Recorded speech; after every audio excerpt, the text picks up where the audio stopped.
So a few years ago, I put a message out on my community post page, and I never expected this to take quite so long. But I asked if anyone would be willing to let me build them a guitar. There were a few strings attached. Well, one string attached was that you supplied the hardware, I supplied the wood and the finish and did the build. This was going to be my first real build. At the time, I had built some necks and some bodies, but nothing that really successfully came together. And I was optimistic about the future. I didn't know that life was probably going to get in my way a little bit. And now, very nearly 3 years later, the finished article is on the wall behind me.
And this video is really just about the guitar. I never filmed the build process. I didn't expect to make that sort of video, you know. I will do in future of builds that I'm going to do. But this video is really for the person who took a punt on me. I don't know if he wants his name mentioned, so I might not. But we had a bit of a coming together and decided on this completely wacky Telecaster spec. So in this video, you're just going to hear some and see a bit of the stuff that you might not normally find on a Telecaster. So let's call him Zach, because that's his name. He contacted me and he said, look, I really want to do this, but before I send a bunch of hardware over the pond, my wife thinks it's a good idea we have a video call, because you may or may not be the real person I think you are. That seemed fair. So there we were, we had a conversation and it was really me. So he was happy to go ahead. We went back and forth over the coming weeks trying to decide on a spec. I had originally just wanted to build a bunch of butterscotch Telecasters, one of which I also built for myself, an Esquire on the wall over there that you've seen on a previous video. But Zach really wasn't up for the straight-laced sort of early 50s style that I was. He wanted something completely different.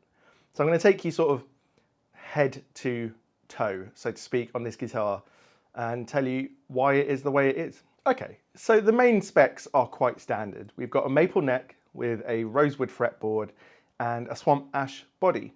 It's not the lightest set of wood in the world, not the heaviest. It's got a little bit of weight, but also plenty of resonance. And I was happy with the wood that I chose. Now, Zach was quite happy for it to have a lot of flame on the back of the neck, which isn't always my personal taste. I try and avoid flame, but it seems at the moment that all the wood suppliers I can find, even when I try and order something without flame, they'll say, unfortunately, it's got a bit of flame in.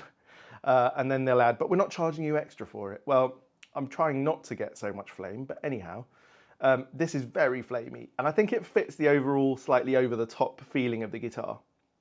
Now the colour. Zach's local team that he supports is black and yellow or black and gold. And he told me that and I thought, okay, I've never finished a guitar before, but sure, let's do gold top gold with black on top and then relic it. Now in the end, I ended up getting someone to do this. I wasn't set up to spray or anything like that at the time, although I am now. So thankfully, someone I paid to do this, and they've done a really cool job. I think it has this sort of the whole feel of the guitar is this sort of like 70s garage modded guitar, which I think is sort of what I was going for. Now, I did the black headstock front. I thought that went best with this whole vibe, especially once you see the inlays and the neck plate, and I'll get to that in a second. Now, the neck itself is quite thin. Zach wanted it to follow the size and spec of a favourite neck of his, which I think is from an 80s sort of super strat type thing.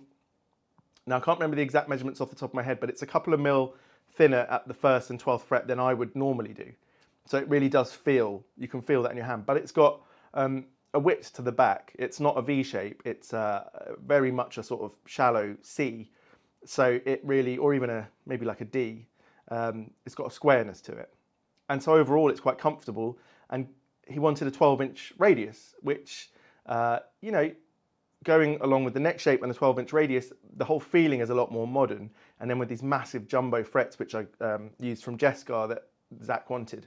I can't remember the exact spec, but they are wide and quite tall. And if you slide up, you'll feel them like railroad tracks, basically. So probably for some people, they're not the ideal frets, and then it depends how you're playing. For other people, they might be perfect. They're really good quality Jescar frets, though, so they hopefully last a long time. Now, I was going to go for normal inlays. I was going to use a sort of yellowy pearloid, so it went with the gold. One day, I was sitting on a train, trying to think up ways to sort of personalise and make individual every part of the guitar that I could think of. I know that Zach just wanted something quite personalised to him. And I was thinking about what can you use for inlays, and came across the idea of these knife pins. These pins are made of brass and aluminium and other metals to hold the handles onto a knife. You punch them through, cut them off, and they leave a nice little pattern, so you get them in all sorts of patterns. Well, I went for this pattern, and what I hadn't thought about was how difficult it would be to cut them properly, install them, file them down, sand a radius onto them. That was a lot more work than I expected. And at this point, it was probably already 18 months after I'd promised the build, and my wife had been ill, and I'd taken a good 14 or 15 months off without doing any sort of guitar building work, really. So I hadn't made much progress. And to top that, the first time I stuck a fretboard on this neck, weirdly some gaps were left. Even though it looked all perfectly flat, and however I tested it, it was all flat, I had to get the fretboard off. Now, luckily I managed to do that without damaging the maple, and I got another piece of fretboard, another piece of rosewood. But it was all a baptism of fire, and I learned a lot about how to do these things, which in retrospect was great. At the time it was a little bit stressful, taking the fretboard off and trying to do it so that you didn't damage the neck.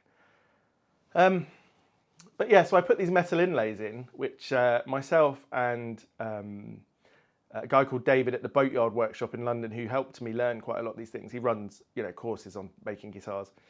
We struggled to cut these inlays nicely, and once we'd stuck them in, I got a file out and realised after about 10 minutes of filing on one of these knife pins, it was going to take a hell of a long time. And I think it probably took 6 hours to get these filed and sanded down and get the radius on there. And of course, as you're doing the radius, every time the sandpaper sort of got down to the metal, it would slow the whole thing down. The sandpaper would go really quickly.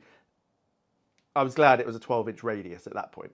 So far, we've got a very cool double colour. We've got metal inlays, an 80s super strat neck, very flamey neck.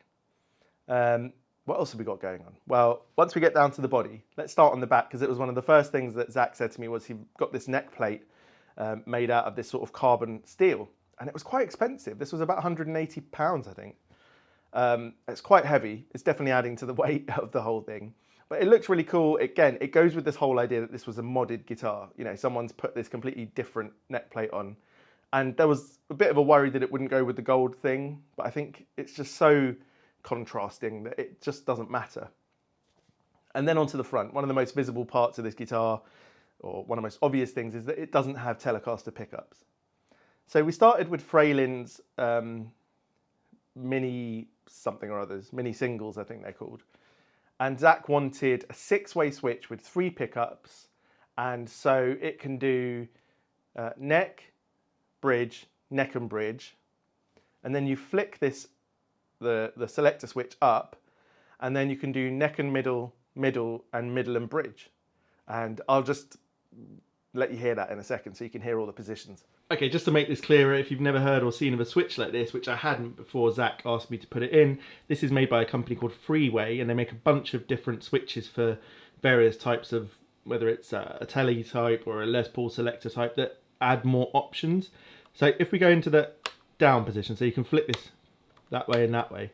Now, on the down position, we have the normal selections. So neck and bridge. Push it over. We've now got bridge and middle alone, neck and middle.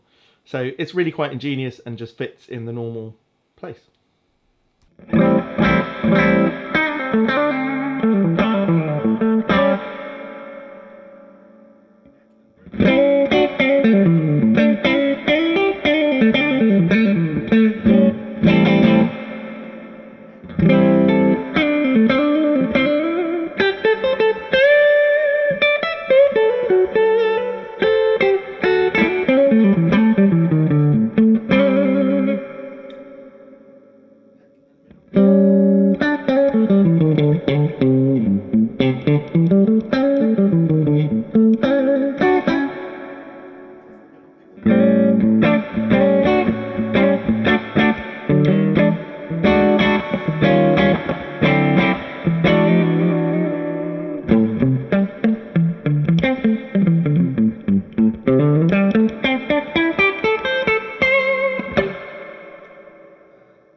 But safe to say the wiring on that was a little bit interesting, largely for the fact that having had the pickups with me for 2 years, the middle pickup was actually dead. It just came like that, unfortunately, and we were well outside the period to get it changed. But I've been sat there with this wiring for quite a long time thinking, why is this just not working? I didn't think to check the pickup. So eventually, with some help from Dave at the boatyard and then Stuart at Sunbear, who then supplied me one of his Sunbird, so a Firebird type pickup for the middle position, and helped me do the wiring, we got it done. And at this point, it was basically a working guitar. But that's about 3 or 4 months ago. Why is it taking me so long?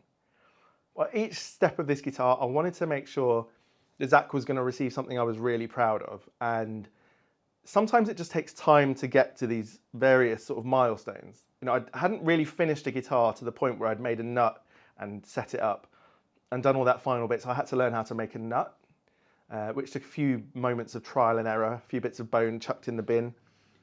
And to set it up is a bit of an art in itself. And I spent a couple of days last week putting strings on and off, getting the heights correct, filing the nut slots.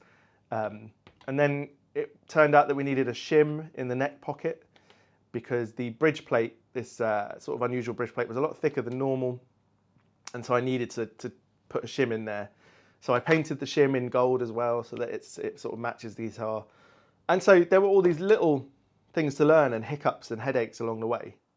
But I'm just glad to say now that it's ready to go, and this very patient man over in the States is going to receive what I think is a guitar that he'll hopefully enjoy a lot. We have both had a lot of input into how it looks and feels, and this guitar has been something I've worked on and off for nearly 3 years. So I really just wanted to make this video for Zach, just to say thanks to him for letting me do that and being so patient. You know, at one point it was his 40th birthday and he said, will you be able to get it ready for that?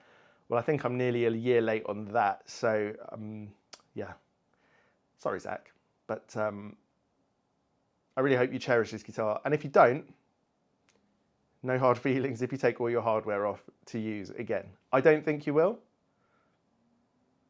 but we'll see. So there we go. It's the most unusual Telecaster. Something I built, something that took me a long time, a lot of learning, a lot of headaches, and a lot of satisfaction in the end. So I'm really happy to put this in its case, get a shipping label, and move on to the next one. All right. Thanks for watching. Cheers.